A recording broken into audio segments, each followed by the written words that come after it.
Communicators, tonight at 8 Eastern on C-SPAN 2. Washington Journal continues.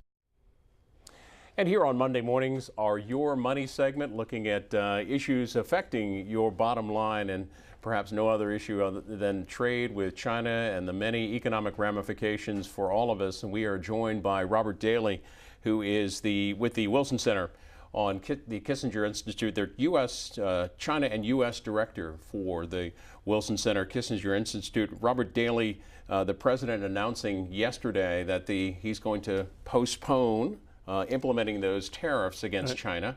How much would those tariffs have been, and why did the president make that decision, do you think? If he hadn't postponed, then the tariffs on about 200 billion of Chinese imports would have gone up from 10% to 25%, which would have greatly increased the costs for American consumers, and it would have hit a number of American industries quite hard, and of course would have hit Chinese industries hard as well. Why did he postpone? Originally, he had been very hardline. March 1st, these tariffs will go up. I'm the tariff man. What he has said is that there has been substantial progress, enough progress to extend in hopes of getting a final resolution. And you could look at this in one of two ways, depending really on your views of broad U.S.-China relations. There has been substantial progress, is one way of putting it. There has not been sufficient progress, would be another way of putting it. And they have missed the deadline. And in announcing an extension, he didn't put a second deadline on it. It is now open-ended. And China is very good at long delay. So the question really is whether we are still in a state of urgency with maximum pressure under China, or whether this kind of friction and long talks is simply going to be a feature of U.S.-China relations going forward. Here's the president's words, his tweets from yesterday in announcing this. As you mentioned, he said, "I'm pleased to report that the U.S. has made substantial progress in our trade talks with China on important structural issues, including intellectual property protection, technology transfer, agriculture services, currency, and many other issues. As a result of these very productive talks, I will be delaying the U.S. increase in tariffs now scheduled for March 1st. On technology, what specifically, intellectual property and transfer of technology, what has been the bone of contention between the U.S. and China? There are a number of them. The United States has, for decades, not only the United States, other nations as well, have been very concerned about China's direct theft of intellectual property. This has perhaps gone down as China has been able to develop some of its own indigenous technology and has become innovative. But another major problem has been what we call forced technology transfer. And what that has meant is that American technology companies, in order to get access to China's market, in order to be able to sell to Chinese, have been required to partner with Chinese companies and then to give those Chinese companies their intellectual property. Those patents, that intellectual property, then enables their Chinese partners to eventually become their competitors. And so we are pushing hard to try to end that practice. The reason that this is difficult in negotiations is that China denies that it has done either of these things.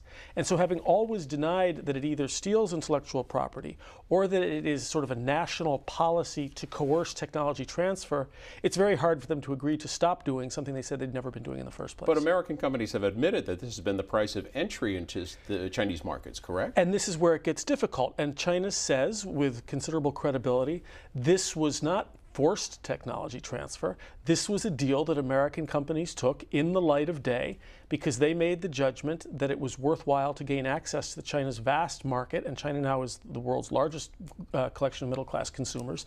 They took the deal. So this wasn't forced. This was a business negotiation. And there is something to that. And this, again, makes it very tricky just to get the categories right. Our guest is Robert Daly. We're talking about U.S.-China trade talks, specifically the news of the tariffs implementation being delayed. We welcome your calls and comments, too. We've divided our lines regionally. For those of you in the Eastern and Central time zones, that's 202-748-8000, Mountain and Pacific 202-748-8001. And we welcome your tweets on the issue, too, at C-SPAN WJ. In the New York Times today, a headline with a picture of the negotiators. Trump delays tariff deadline, citing substantial progress in China talks. They write that the lack of detail about what the U.S. and China may agree to is prompting concern from both Republicans and Democrats who worry that Mr. Trump may sign a deal that does little to change many of the practices that American companies say put them and their workers at a competitive disadvantage. Lawmakers will get a chance to grill the administration about its plans this week when Robert Lighthizer, the president's top trade advisor, testified about the talks and other trade actions on Wednesday. Right. If the president goes ahead with a deal, as seems probable, under which China agrees to buy more American soybeans, liquefied natural gas, airplanes, whatever it may be, and then only offers, as it has in the past, very vague promises to do better at some time in the future when it suits China's needs, that kind of deal would be a repetition of what we've seen for several decades, and indeed would fly in the face of the very strong statements made by the Trump administration that this time it was going to be different. The reason there's skepticism that President Trump will be able to get that deal is that the Chinese practices we're objecting to are really core to the Chinese Communist Party's mode of governing China. They're not going to change them. Before we get to callers, let me ask you about the number of stories we've been seeing in recent days about the technology company Huawei. And the headline here from the Washington Post last week, the UK is citing big security concerns, issues with the company Huawei. Tie that into how this plays out in the U.S.-China trade talks. Well, the Huawei concerns had originally been pursued on separate tracks in the United States. It was actually the justice system, the Eastern District of New York, that had put out an indictment for the #2 official at Huawei, who's also the daughter of the founder, who was then arrested in Canada. And she is now under house arrest there, awaiting a procedure to determine whether she'll be extradited. President Trump then brought that Huawei question, including her detention, into the trade negotiations by saying that if he got a good deal with China, he might lighten up on, this woman's name is Meng Wanzhou, and let her go. That is rather problematic for a number of reasons for the United States, in that he took a separate judicial process, made it part of a political negotiation, made it part of his relationship with Xi Jinping, which in the minds of a number of Chinese as well as a number of Westerners made Meng Wanzhou a political hostage ex post facto rather than somebody who was being prosecuted separately under the rule of law. So now this question of how we treat Huawei has been brought into the negotiations. And the difficulty here is that the administration has said that Huawei is a threat to the United States, an espionage threat, and a threat to our digital infrastructure.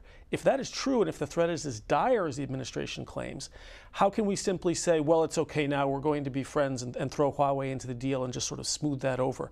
We don't know where this goes yet. That's the concern. We have a number of callers. Let's get to them. We hear from Susan first for Robert Daly. Good morning, Susan in Hollowell, Maine. Yes, good morning, C-SPAN. Love the show. Comment. In the state of Maine, we have a couple issues going on with the trade agreements. First being our lobster industry is being devastated. Our exports to China has really taken a big percentage of a downturn. In the state of Maine, we don't have a lot of export industries, but the lobster industry here is real important to us. And the other thing is, you know, the intellectual ZTE is one that really comes to mind, that we've invited them in. They're being sold around our market. They've been warned by DNI and all the other, you know, it's just amazing to me that we allow them in, and yet on the other hand, we're saying, no, no, no, you can't do this with Huawei. So, you know, he in one hand he says yes, the other hand he says no. I don't get it. I really don't get where he's coming from. That's Susan in Maine. Yes, good to hear from you. I just returned from Camden, Maine yesterday. I was up at the Camden conference, so good to hear from you. On the question of lobster, the concerns that you have, there are also concerns about salmon in the Northwest, about soybeans in the Midwest. The issue with these trade wars or trade frictions is that we want to make points about open and fair trade to China. To do that, we have to exert some kind of leverage. The leverage chosen in this case was tariffs. Whether or not that was appropriate, it got China's attention. But trade wars end up hurting everybody, and they will hurt, you know, the Maine lobster industry. They will hurt a number of American industries going forward. But the administration is in a position where if it isn't willing to pay any costs, what this means is not, of course, the administration paying costs, but ordinary Americans, localities, industries paying costs. If we're not willing to pay any costs, then we have no leverage with China, and China will continue with its policies which are harmful to the American economy. So the question has always been, how much of a cost were we willing to pay? The Chinese government, and indeed many Chinese consumers, have felt that they're tougher than we, that they're probably willing to pay a higher cost. And as individual industries weigh in with the administration about the costs to them of the Trump tariffs, President Trump, it would seem, has become more interested in reaching a deal and ending all of this. So as you cite in the case of ZTE, we have contradictory impulses here. We want to protect our own consumers, our own industries. We want to keep prices down, but we don't want to accept Chinese practices, and we need leverage.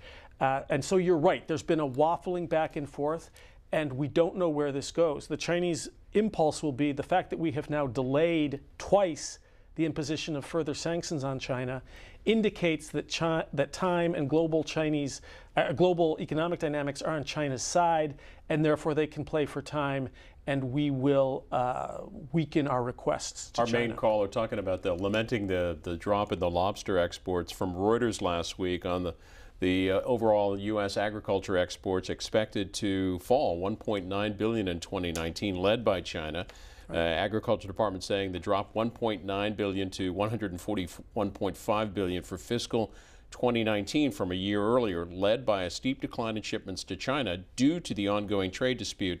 A department official telling Reuters on Thursday of last week. Mineola, New York. Ian, good morning to you. Hi, how are you? Hi, I have a quick question. I have been advised to not take my cell phone over to China, and I wanted to get your thoughts over that. I have an article from entrepreneur.com that actually says, security experts recommend treating all devices as compromised after a trip to China. Wipe and reformat laptops and tablets before using them at home or work, or simply dispose of them. Remove SIM cards from cell phones and crush them underfoot or break them in half.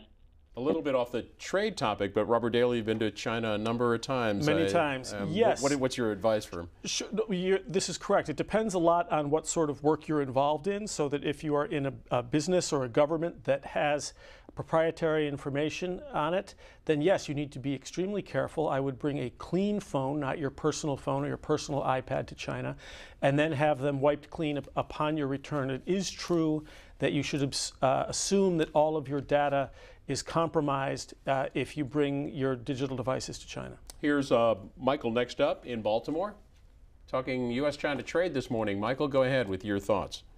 Hello, good morning. So I just wanted to be sure I heard correctly. So the average person, the average person in China is now, middle-class person in China is now earning more than the average middle-class person here in the United States. Did I hear that correctly? No. No, I'm sorry. There are more middle-class consumers in China than there are in the United States. Definitions of middle class vary, but in general, the American average middle class consumer has a higher income than in China, but China has a larger middle class, therefore a bigger market. Therefore, China increasingly becomes the tastemaker to the world on both the supply and demand side. Super, thank you.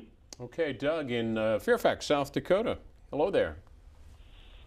Yeah, good morning, gentlemen. How are you today? I'm up here in Bean.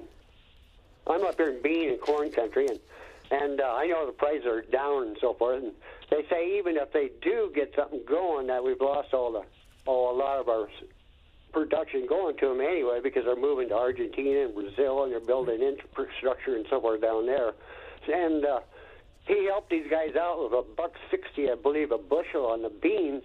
And how is he going to continue doing that? And Trump being a protectionist or whatever they call it, where he wants to just stay within the United States, that's totally against the agriculture department, because they can outproduce what we use here, so we need the global market. So I don't know, what's your comments on that, I guess? Well, my comment is that you're correct, and this is the dilemma in which we find ourselves. Again, China is and has long been guilty of a number of practices to which President Trump and his predecessors rightly object. And in order to get them to change those practices, we need to find some point of leverage or pressure.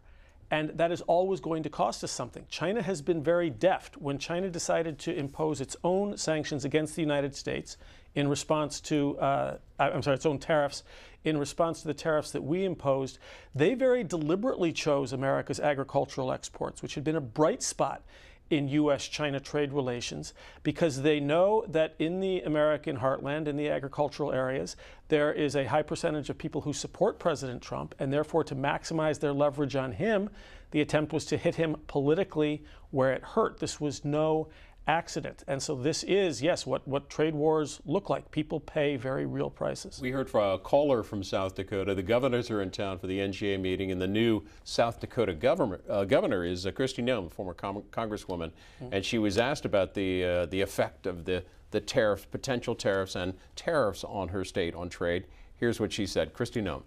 South Dakota has been devastated by the trade wars that are going on, and agriculture is our #1 industry by far. So when we aren't able to export our soybeans to the Asia-Pacific region, when we're struggling with commodity prices, that's impacting not just those farmers out there on the ground, but every Main Street business, everybody that has another entity out there that relies on a successful ag industry. So I have consistently been an advocate for wrapping up these trade discussions, making sure that we're getting access to better markets. Our farmers feed the world. We do it better than anybody else, and that we need to continue to make sure that those markets are open. What has the response been so far from the administration? I think the administration wants to do this. We have been treated unfairly in the past, and they recognize that and want to have better trade agreements. For instance, we have shipped soybeans to China previously, and they've rejected us for sanitary, phytosanitary reasons, for regulatory reasons, and other issues, and then sent the soybeans back to us, which was not fair trade practices. So I think the administration is trying to rectify some of that. The problem is that this has gone on now for a long period of time. And farmers are used to risk. They're used to prices going up and down and having that. But this sustained low commodity prices, frankly, is driving a lot of family businesses out of business. Robert Daly, you can hear a sense of urgency in Governor Noem's voice. Absolutely. And one of the issues now is China says in these negotiations that they may increase their purchases of soybeans. A certain percentage of that is just returning to the status quo ante, taking off the tariffs that they imposed. And so some of these deals with China increasing American purchases are probably deals that we could have had during the first year of the administration without increasing tariffs. And it isn't just farm products.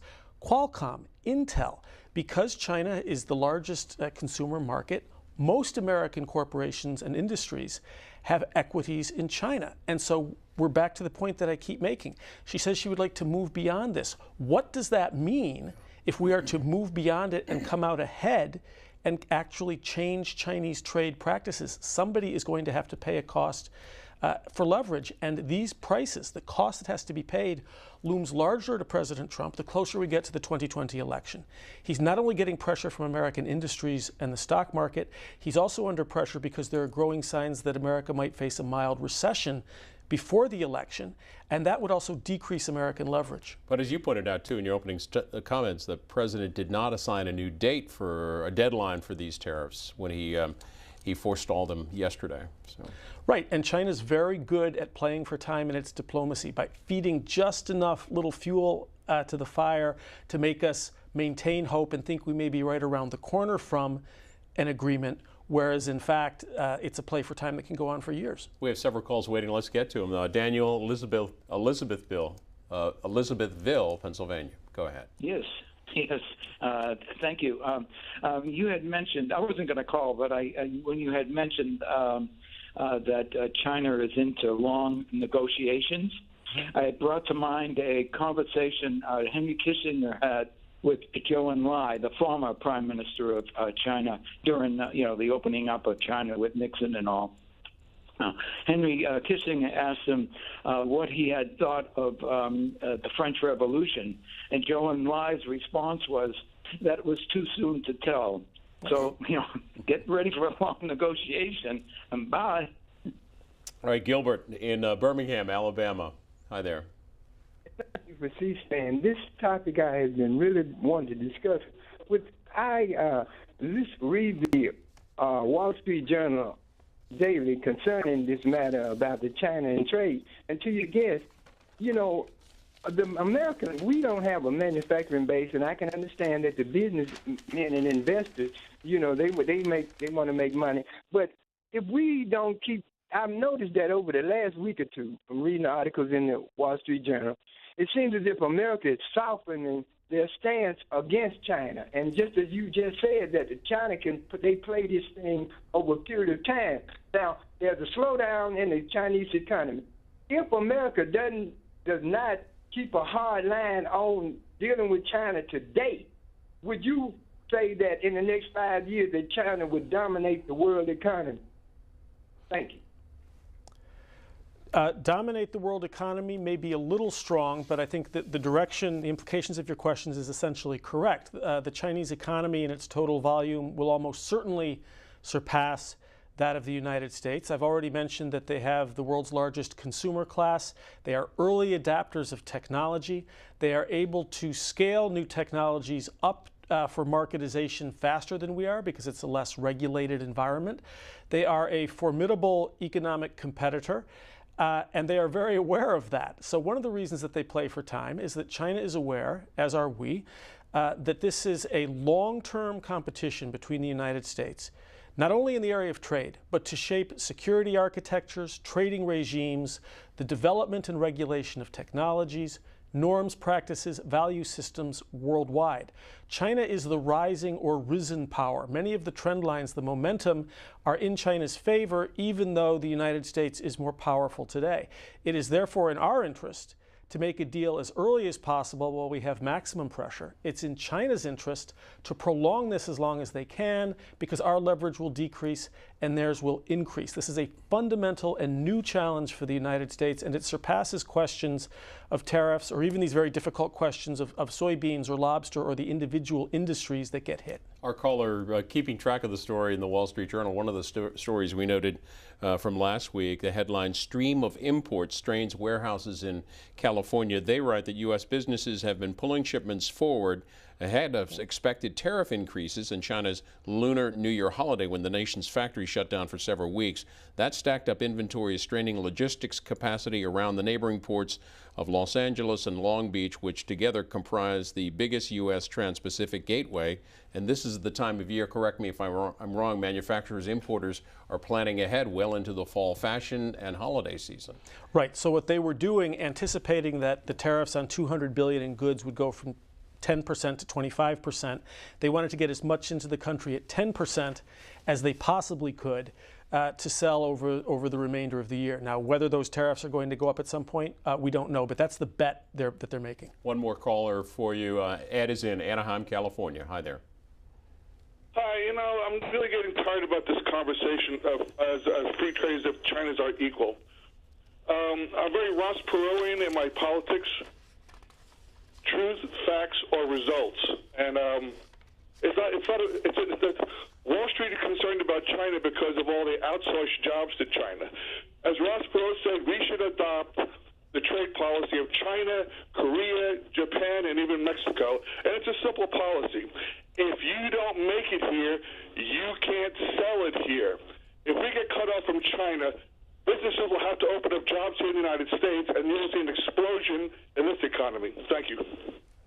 Robert Daly, last thoughts. Right. So, well, Perot is famous for saying, "I'll give you the deal you gave me." What's wrong with that? And in fact, we are pushing for greater reciprocity in the relationship. But China is becoming the lodestone of the global economy. The world's largest market is going to be in China and in East Asia Pacific more broadly.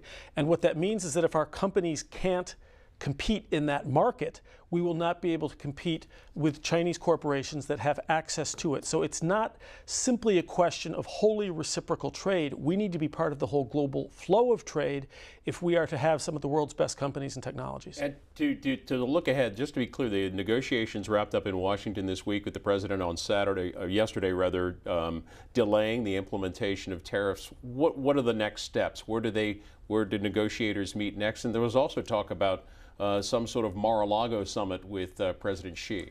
We have not seen a roadmap going forward. We don't know when the negotiations will continue. Again, there's no further deadline, which suits China's purpose as well.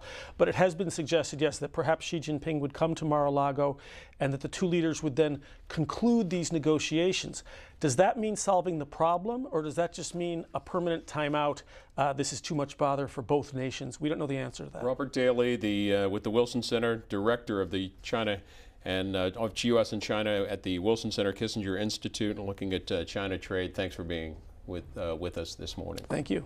There's more Washington Journal ahead. We will look ahead to today in Washington, issues that are coming up in the nation's capital, both on Capitol Hill and elsewhere. The U.S. House, the Rules Committee, will be meeting later today to take up that resolution that would overturn the president's emergency declaration. As we've been talking about the president departing later today for his summit in Vietnam with the North Korean leader, and Vice President Pence already on the way to Colombia for a major speech and a meeting with the Venezuelan opposition leader. We'll welcome your comments on those stories and other political and policy news as Washington Journal continues here in just a moment or two.